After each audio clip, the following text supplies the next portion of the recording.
Pas përfundimit programit të doktoraturës në Austri,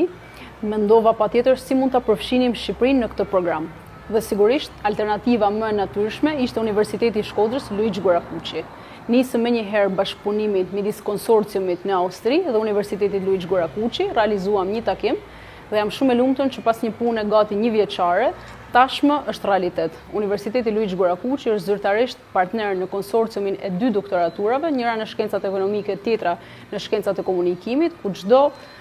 ish student, pra dikush që ka mbaruar bachelor dhe master dhe është në kushte pune, pa shkputje nga puna, mund të ndjekej programet e ciklit të tretë të studimit.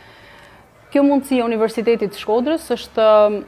e çon Universitetin Luigjë Gorakuqi në një nivel krejt tjetër, edhe për shkak të fokusit që tashmë universitetet kanë për ndërkombëtarizimin. Gjej rastin këtu edhe të bëj një apel për çdo të jo vetëm nga Shkodra, edhe nga Qarku apo nga Vereu, por edhe më tutje për ta zgjallë këtë universitet si një alternativë shumë e mirë për të garantuar më vonë punësimin. Për shkak të fleksibilitetit të këtij programi, në vitin e parë të studimit, çdo student doktorature mund të shkojë të ndjekin atje vetëm fundjavat mësimin, 4 ose 5 herë në vitin e parë, ndërkohë që vitin e dytë dhe të tretë zgjedhin një udhëheqës doktorature nga Universiteti Luigjë Gorakuqi dhe pjesën e kërkimit shkencor e bëjnë në Universitetin Luigjë Gorakuqi në Shkodër, ndërkohë që diploma që do të marrin është një diplomë ndërkombëtare.